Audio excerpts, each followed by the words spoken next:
Earlier this year, a friend came to me asking for some MMORPGs recommendations. You know, the usual. He felt like he couldn't dedicate himself every day to gaming, so it felt difficult to create any momentum or immersion when playing single-player games. I mean, who hasn't played Skyrim, stopped for 2 weeks, and when you came back you just felt lost and couldn't remember what you were supposed to be doing? And your quest log probably wasn't helping either? So he asked me for suggestions in finding a game he could play every other day. Grinding away some content, getting some upgrades, listening to some podcasts while working on something in-game. And in his mind, the best games he could think for that were MMORPGs. And well, I started recommending him some, since I've played a lot of them. WoW is a good seasonal MMORPG, with each season you can focus on doing the seasonal dungeons and new raid. If you are short on time, you can farm some delves and get upgrades every week on your vault and come back later. Final Fantasy XIV is another good alternative, presenting more ways for players who want to farm transmogs, house decorations, professions, or just be able to do way more content, since you can go back and do all the ultimates and other raids, since it adjusts your gear to that instance. Maybe you prefer RuneScape, with its simple direct gameplay but overall more complex structure, where there are tons of skills for you to grind away, some of them being super passive to do, and the content is always relevant. Or maybe you don't want to pay a subscription and prefer a world that feels more alive. In that case, something like Guild Wars 2 might be a good spin on the genre. And there are many more examples that I have had the personal experience of engaging with. But one game came up on that list that enticed the reaction on my friend. I mean, I've played tons of MMORPGs, and yes, as much as they don't require that much momentum, or paying that much attention to the story and characters, they still require a lot of time and can feel like an uphill battle if you don't have a lot of free time. So in the end, the game that felt like fitted the most of what he wanted was Monster Hunter. Yes, you heard me right, Monster Hunter. That was my suggestion when asked for an MMORPG game. Now, before you get mad at me, no, Monster Hunter is not an MMORPG. I'm not trying to be the smart guy and say the entire world, including the developers, are wrong about its genre. What I'm trying to do with this video is a thought exercise in trying to recommend Monster Hunter to other players, showcasing how, if you are an avid MMORPG enjoyer, or if you've been looking to play one, Monster Hunter might fulfill that same desire while not being recognized as one. To be fair, this is just an excuse to review Monster Hunter while trying to make the hundreds of hours I've spent on WoW to be useful in something. So, let's break down what someone looking for an MMORPG is after. You can probably guess the person wants two things, the MMO side and the RPG side. Let's start talking the MMO, since it's probably the one most people wouldn't attribute to Monster Hunter.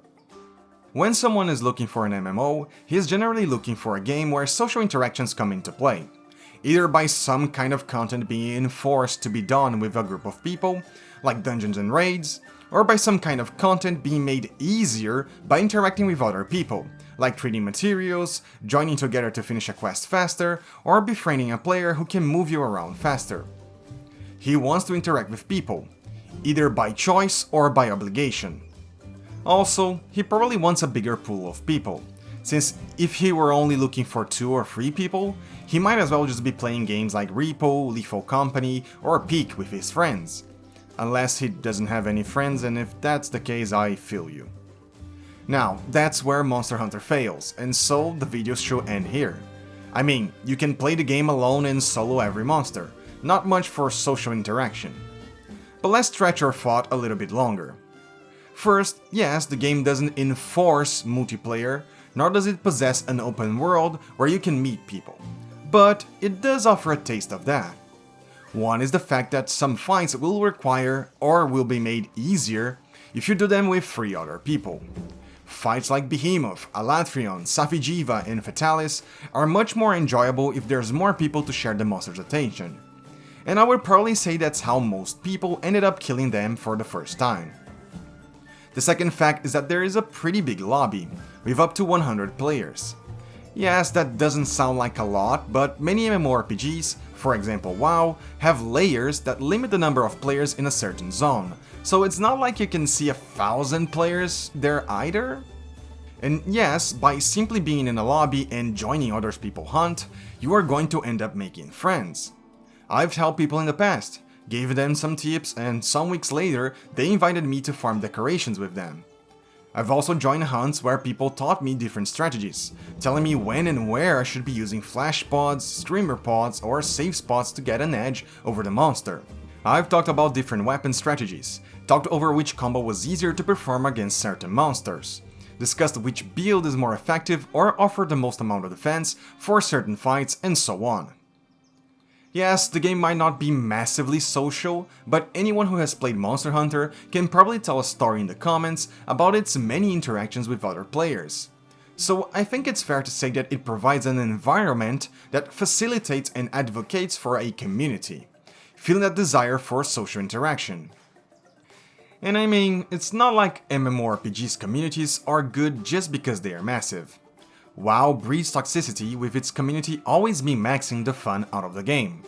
And in Final Fantasy XIV, you can't even walk 5 meters without fighting a player down bad. Of course, no hate here, I'm active in both, which might be a worse implication actually. And let me be the devil's advocate here. Don't take me too seriously, but are MMORPGs really that social in our current date? Yes, you might point to raids in WoW and Final Fantasy and call it a day for your argument. But really, outside of that, how many people does the game requires you to interact with? Yes, raids will normally be made of around 25 people, but that's a content you do one time a week. After you defeat the raid, you have a lockout and have to wait for the weekly reset. Well, you might point to other contents then. They require a lot of people, right? Well, trials are made out of 8 people in Final Fantasy. Dungeons are made out of 4 in Final Fantasy and 5 in WoW, and most people are running delves alone in WoW.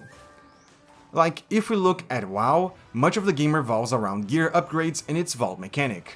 Then, 1/3 is filled by doing raid content, but the other 2/3 are delves and dungeons, meaning 66% of your vault is incentivizing you to play with only 4 other people, or just outright alone. So, is Monster Hunter, where a hunt is made out of 4 people, really that far from how MMORPGs are structuring their game modes nowadays?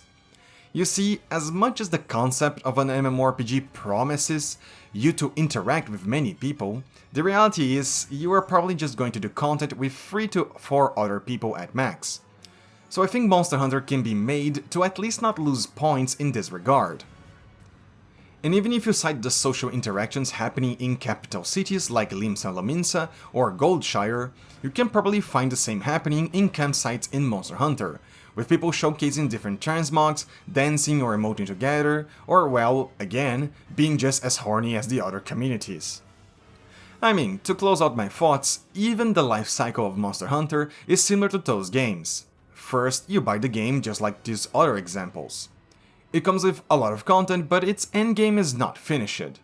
Then, new big patches are introduced, releasing new content and pushing even further where the game ends, with many people then coming back to farm the new monsters and grab stronger gear. This cycle then repeats a little bit more, new patch, new gear, new monsters. Then the game goes dormant a little bit and a new expansion is introduced to the game, which will require you to pay more, but at least it's another big drop of content, giving even more endgame, and then more patches follow after. I mean, to be fair, that's just how live service games are working nowadays. Back in the day, MMORPGs might have been the most common one, but nowadays games like Warhammer Darktide, Helldivers 2, Deep Rock Galactic, and many more have joined in this format. So yes, maybe if you're looking for a more seasonal game the same way you would approach MMORPGs, then Monster Hunter might also fill that gap, and better yet, without having to pay for a subscription. And to dig myself even deeper in this hole, Monster Hunter has had collaborations with games like Final Fantasy XIV, which can be an indicator that the game directors at those companies believe there is an overlap or shared interest among its player base. I mean, since those collaborations don't cost anything extra, the only way I can think that these corporations would agree to something like this is if they believe they would attract new players from the opposite game, since that's how the collaboration would end up generating revenue. Also, can someone please explain to me in the comments why Monster Hunter Frontier is considered an MMORPG by both the developers and the community, while I don't see how it is that different than what any modern Monster Hunter title is doing. I get it that, given the time period it came out, it made sense to be considered an MMORPG. Even more when looking at Monster Hunter titles that were older than it. But that just gives me more reasoning to my argument that Monster Hunter could be considered an MMORPG. We just call things differently nowadays. But let's not dwell too much on the MMO part. My arguments are wearing thin and I don't want to test people's patience. Again, Monster Hunter is not an MMO, but it is a multiplayer and a live service game that can share a lot of similarities with what used to be exclusive to MMORPGs in the 2000s to early 2010s. And maybe you want to reflect a little bit if your MMORPG is actually making you to play with other people. I'm looking at you Mythic Plus enjoyers, who play 90% of your time inside a fucking 5-man dungeon. Okay, now my job is made easier, because I will talk about the RPG part, and well, that's something I don't need to prove. I mean, the game is tagged as an RPG, and is recognized as one by both the community and the developers. Now, don't click out of the video, hold on a second, because things might not be as obvious as you think. I mean, both WoW, The Witcher, and Persona are all RPGs, but everyone would agree they don't play alike. So, how can I say that the RPG elements present in Monster Hunter might resemble those same elements in Final Fantasy? I mean, from the gear to the bosses to the gameplay loop and even the fantasy being sold, I think there's a lot in common, and is the main motivator for me to recommend it. Let's start with the fantasy elements and gameplay loop. When playing an RPG, most people, well, want to play out a role. They want to connect with the fantasy and design of their character. I mean, that comes back literally from its origins with the D&D. In MMORPGs, the common fantasy being sold is that of a hero. In WoW, you were one of Azeroth's strongest champion, always being called to defeat threats to the world. In Final Fantasy XIV, you are the Chosen One, the Warrior of Light, the one who is designed not to fail and bring peace back to its world. And this fantasy has to be reflected in its gameplay. After all, that's how you are sold on your role. Yes, you might start killing boars and wolves, but the endgame loop is that the new big bad guy will appear in a new patch or expansion. And you will go inside an instance so that you can have a super difficult and well-designed encounter that puts your skill and knowledge of the game to the test. You'll have to study the boss, learn its pattern, its mechanics, learn when and where you should burst, when and where you should use your defensives, and learn to coordinate with other people so that you survive certain attacks. You feel like a hero because of the number of deaths, time, and effort you had to put into the fight. It was a challenge for you to overcome. And Monster Hunter does the same in a very similar manner. Every quest revolves around hunting a monster, a big one at that. Each monster will have its pattern and range of attack, where each one of them attacks with a different style, taking advantage of all their different anatomy, with different parts being weak to certain damage. It will have a type of element that it will normally deal damage with, like fire, and a certain type that it will be weak against, like water. Now, this information won't be freely handed to you. Only after fighting a little bit and acquiring data from the monster, it will be added to your journal, giving you these details. But that's not all of it. Certain information like which part of the monster takes more damage, commonly known as hit zone values, is something you will have to discover on your own, by analyzing the different damage values that you get from attacking the monster with different weapons and elements. Of course, just like any other MMORPG, this information is already available on the internet. Still, at least the game provides a way for you to learn and come up with that knowledge on your own. Hey, it incentivizes social interaction, since you could share your data with other people.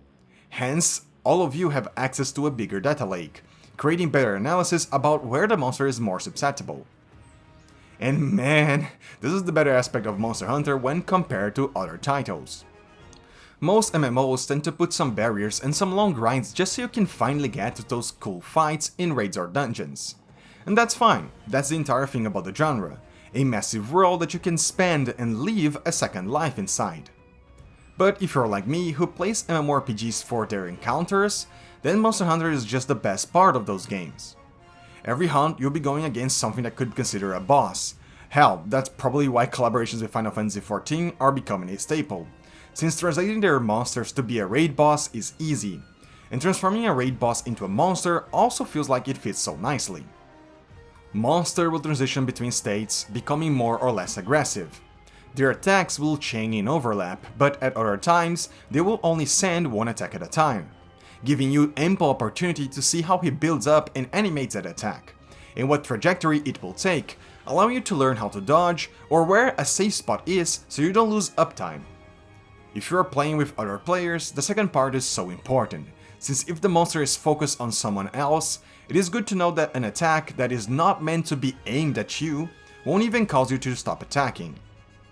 Also, depending on which part of the monster you break, its reach can change, allowing you then to strategize and focus on some parts, even if they are not optimal for damage, just so you can make the fight a little safer. Hell, even things like encounter difficulty like normal, heroic and mythic raids can be considered to exist in Monster Hunter, with normal, tempered and arch-tempered monsters scaling up in health, damage and aggressiveness, but so do their rewards. And yes, not every difficulty is accessible. An arch-tempered monster requires intrinsic knowledge of the monster patterns, having fought him multiple times before, and having acquired the best gear available to maximize your odds of winning. It is literally the intent of the developers for it to be the pinnacle of challenges. But hey, we don't fight bosses in MMORPGs just for the fun of it, or for the fantasy. There's a crucial thing that motivates most players, to actually go and defeat them, and that's the loot. When a new raid is available in WoW or Final Fantasy, most people rush to get their hands on the best loot, with new gear that will have unique effects, changing the way you play the class for that patch, and just overall feeling stronger. In Monster Hunter, loot is one of the main motivators in the gameplay loop. From the first monster you hunt, you already unlock a unique gear set that you can forge, giving you access to new unique skills. One of the best parts of this game is actually discovering a new monster, finding what gear gives you the best protection against it, what weapons you should craft to do more damage, and after finally killing it, discovering what new gear is available to you. And if this gear makes you super interested in its effects, then you go back and hunt the same monster over and over again until you can finally craft all the pieces you want. And if the monster has an arch-tempered version, then he will even have a new set of gear, even stronger, as a reward for facing one of the hardest challenges. This works so well, there's hardly a fight that you leave thinking that is not worth the trouble. And in contrast to MMORPGs where most bosses and raids will become obsolete once their gear is not the best anymore, Monster Hunter keeps things fresh since most armor will have something unique to it, with its skills, defenses and gear set being the desired one for different weapons. Yes, that's also the best part, with all the variety of weapons and with all of them filling in a different niche in combat, most of them are looking for different stats and skills. Someone playing with a Switch Axe or a Charge Blade might look into farming monster where its armor gives the highest amount of raw damage, since that's what the weapon excels at, with skills like Agitator and Maximum Might giving you damage when the monster is in rage or when you have maximum stamina. Or they might suck at something like Counter-Strike, giving them damage after countering an attack, something that is used a lot in the weapon moveset. On the other hand, someone playing with dual blades focuses more on increasing its elemental damage, and rather than going for something like Maximum Might, they might go for a Stamina Surge, since the weapon's moveset drains stamina, so keeping it at maximum is pretty hard, and having more stamina regen ends up being better. Or you might be having a hard time with a boss, so rather than trying to optimize damage, you choose armor that gives defensive skills, or the highest defense value possible, with skills like Evasion Window increasing your iframes, Recovery Up increasing the amount of health you recover with items, and using skills that prevents the status/element that a boss uses, like preventing that you suffer bleeding or poison. That's one thing that I love about this game. There is no such thing as the best build or the best gear, like how many classes will fight over the same trinket or ring in World of Warcraft. As you are progressing through the game, you are fine to use whatever piece of armor works best for you. And in the endgame, that philosophy stays the same, since many gears will share the same rarity, meaning they give you around the same flat defense as other armors in the same tier, allowing you to choose the one that fits your weapon playstyle the better. And I think this is even more obvious with all the elements in play, since an armor that has the best skills you'd want might have some pretty shit elemental defense against a certain type, forcing you to rethink if you want to be using that armor against a tougher challenge. Yes, if you want to maximize damage, then there's probably is a best build in that scenario.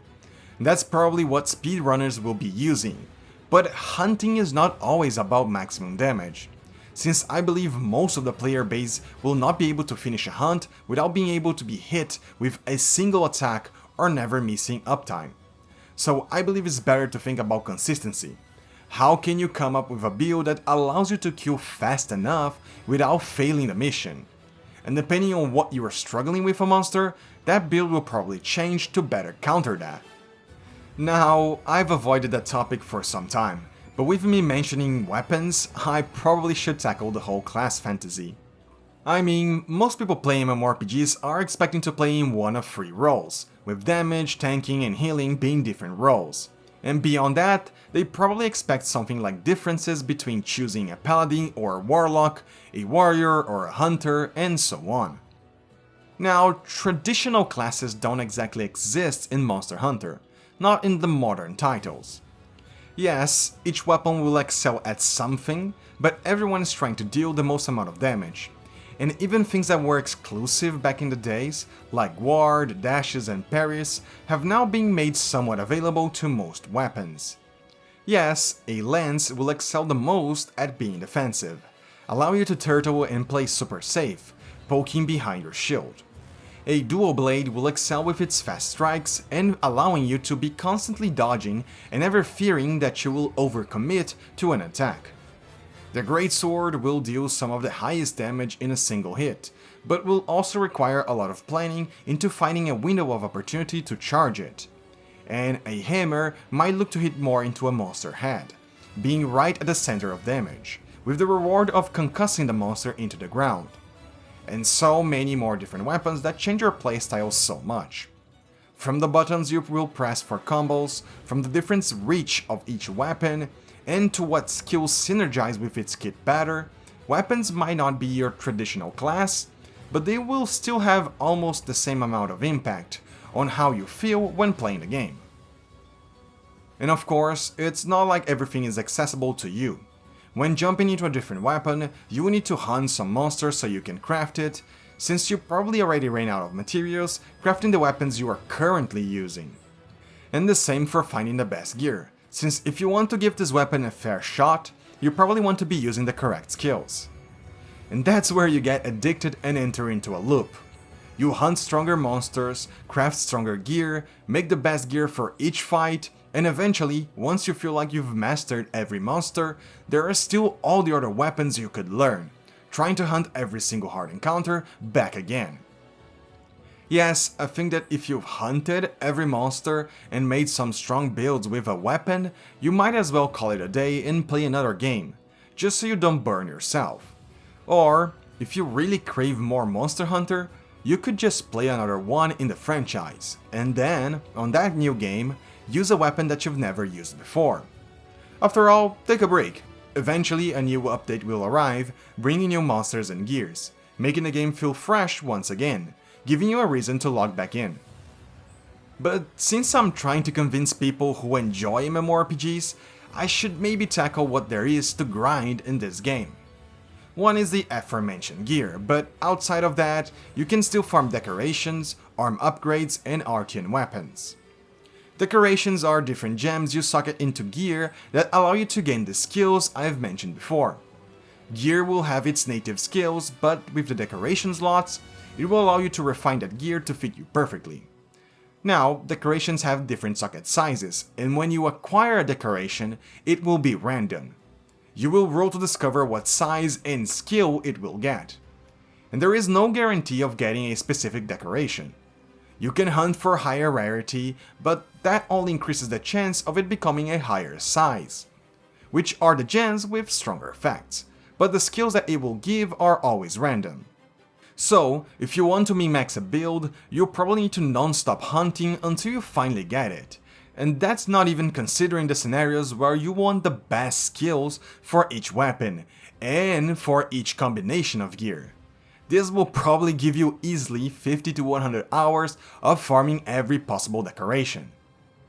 On a similar note to decorations, you have the Artian weapons, which are not crafted from monsters, but from random parts you acquire when doing some of the hardest hunts.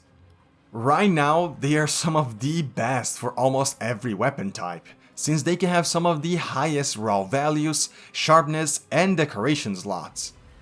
But just as the decorations, you can only guarantee the rarity of the part, not that it will give the one you want. At the end of a hunt, they will roll into different parts, where each weapon needs a different combination of parts, and with different element/stats effects. And given then either damage or affinity, you can see how crazy this system can get.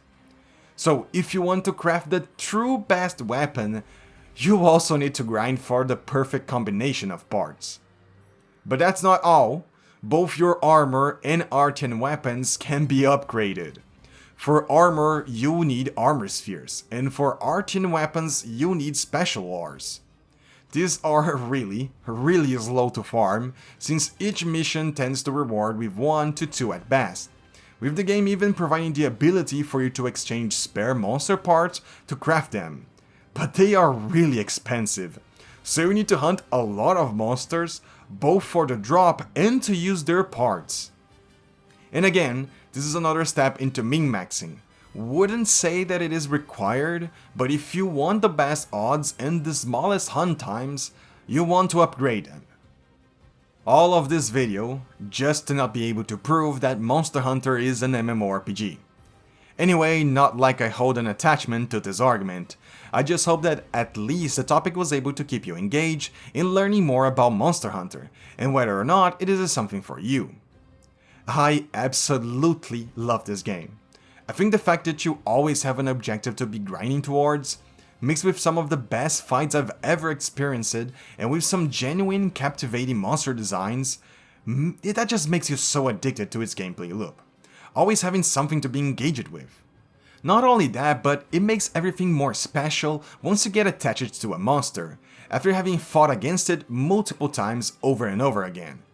Or maybe you just ended up really enjoying its armor and weapon design, using it a lot, so you start rooting to see variants of him appearing in new title updates, or to see it returning in other games of the franchise. Also, did you guys ever notice that my profile picture comes from Monster Hunter? Yeah, I love this game. Give it a try. Even if your PC might not run the newer title in the franchise, that being Monster Hunter Wilds, I still hope you can pick up one of the dozens of versions of the game available. I would personally recommend World for something more modern, or Generations Ultimate for tons of content in an older title.